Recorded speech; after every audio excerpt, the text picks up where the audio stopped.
Hey guys, welcome to Thought Universe, where we teach the truths and show the guiding principles of the universe.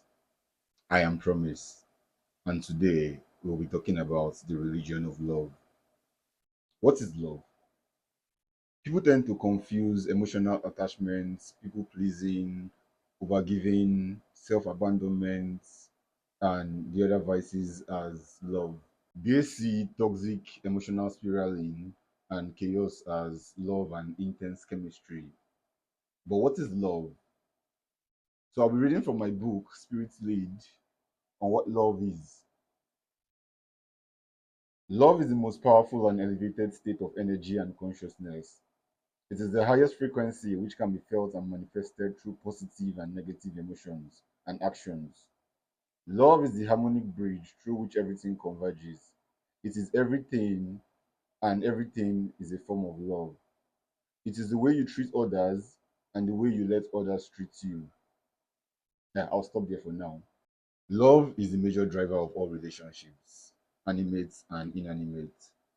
And when we're talking about animate, we are referring to living, spirited, conscious beings that can move and have self motion, like people, animals, trees, insects, and so on. And when we talk about inanimate objects, we are talking about objects that do not have a form of consciousness, do not live, do not have a spirit, and basically lack self motion. But this does not mean they are devoid of love, because that's why you have a favorite flower vase, a favorite porcelain, a favorite t-shirt, and favorite inanimate objects you love. Love, as the main driver of the human relationship, I would always say is the reason why the world is the way it is. It's collective consciousness and the reason for evolution or lack of. The driving of human relationship, like I would always say, begins with love and begin with self, because before you have a relationship with another person, you of course have to have some sort of relationship with yourself. And so, as the main driver of the human relationship, love begins with the self. And self love is the love that attracts every single thing to you. Love, in its truest form, is not an emotion, nor a feeling, or a form of attachment. Love, in its truest form, is the opening of the heart to the divine. Love is integrity. Love is kindness. Love is compassion. Love is consideration. Love isn't anything that requires you to diminish yourself, and love isn't anything at your expense. Love is integrity. Love is truth. Love is all, and all is love. And love begins with you. Hence, the reason we talk about self love. Most people do not have love for themselves, because when you love yourself, you would not let people treat you in a different way than how you would treat yourself. And most times people accept such treatments because of emotional attachments to trauma. And in such situations, when someone doesn't love themselves, how do you expect another person to love you much better? And also, when you do not love yourself, how do you give out love in its fullest form? Those are questions that needs to be answered by individuals on a love and healing journey. Don't confuse that performative, recorded, self expressed content for love, as love, in its infinite form, is boundless. And for the world to tap into that frequency of love, majority of people will have to do a lot of self healing, self learning, and dedoctrination. Now, you might ask, what exactly are you healing? You are healing stress, healing trauma, healing generational karma, regulating your nervous system. Some might ask, how does generational karma affect me, or how do I get all these things I need to heal from? Some of these things you are healing from are not necessarily consequences of your own actions. Some of them are, like I said, and I mentioned generational karma. Some of these things are passed down through epigenetics of the bloodline. Of course, you are not the first of your ancestors. There are those that have existed years and years and years, and even if it's a single cell that passes down from them across to you, such things are passed through those. The healing journey is not an easy one. And when you love yourself, you would not put yourself through anything that would jeopardize it. When you love yourself, you treat yourself with respect, truth, and integrity. And of course, you will not allow someone treat you in a way you won't treat yourself. If I can treat myself good, who the F are you to just waltz in and decide to act anyhow? And also, why would I want to be around you? Why would I want to be around someone who cannot treat me the way I treat myself?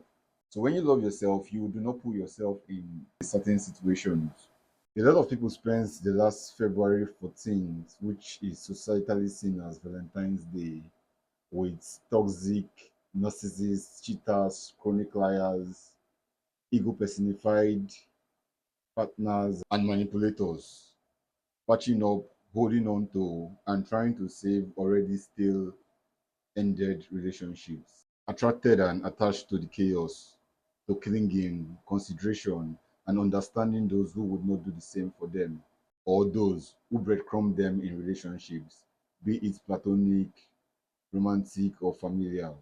When people say, I have found true love, it's popular for us to think of undying devotion and love from another person onto us, but what stops us from showing such love to ourselves? Or what is to say when you find someone who treats you with such undying devotion and love, what is to say they wouldn't change tomorrow? Humans are predictable and you can only love yourself. You are, in fact, your first one and true love. And anything that requires you to betray yourself, betray your values, betray your integrity, I am sorry to say that isn't love. True love is the love that you give to yourself, because when you love yourself, you get to pour into yourself. And as you pour into yourself and your cup overflows and you are able to give much more onto others. You are able to show genuine love onto others. And as you pour into the others, they also pour into you from their own full cups of love. This is the meeting of like minds, and it's a cosmic connection of love. This is because when you love yourself, you do not put yourself in situations that do not serve you for your highest good. Having self love includes taking care of your body, mind, and soul, which can lead to you having a regulated nervous system. And having a regulated nervous system is one of the best things you can do for yourself. Love is a way of being. And in fact, we need to go back to the basis of what love at its core is. Love is not by force. You are not obligated to love me because we are friends, family, or related by blood or in any way. In fact, it becomes a form of control, attachment, emotional manipulation, and blackmail. You don't necessarily have to love me, but you should respect me as every individual should. Everyone needs to respect each other. Love with respect to a relationship is not an obligation. It's a decision you make time and time again. When you love someone, you love them in all of their totality, all of who they are, whether you agree with it or not. Their lifestyle is their business, in as much as they are causing no moral harm to anyone. Love is what makes the difference. Love is a way of life and should not only be given or accessible when you conform or perform. In fact, you can actually love someone and love them from afar, setting boundaries when they do not respect your choices or decisions. The ancient ones knew that love is the primary and the basic frequency of the universe, and the world is for worse or better based on it. This is why most of the ancient teachers on whose teachings religious doctrines were founded spoke and taught squarely about love. These teachers understood the ancient ones' teachings and spoke about love. We're going to look into some religions in which some of these teachings came from. We'll begin with Christianity. As far as I'm concerned, the only thing Christianity teaches about is love.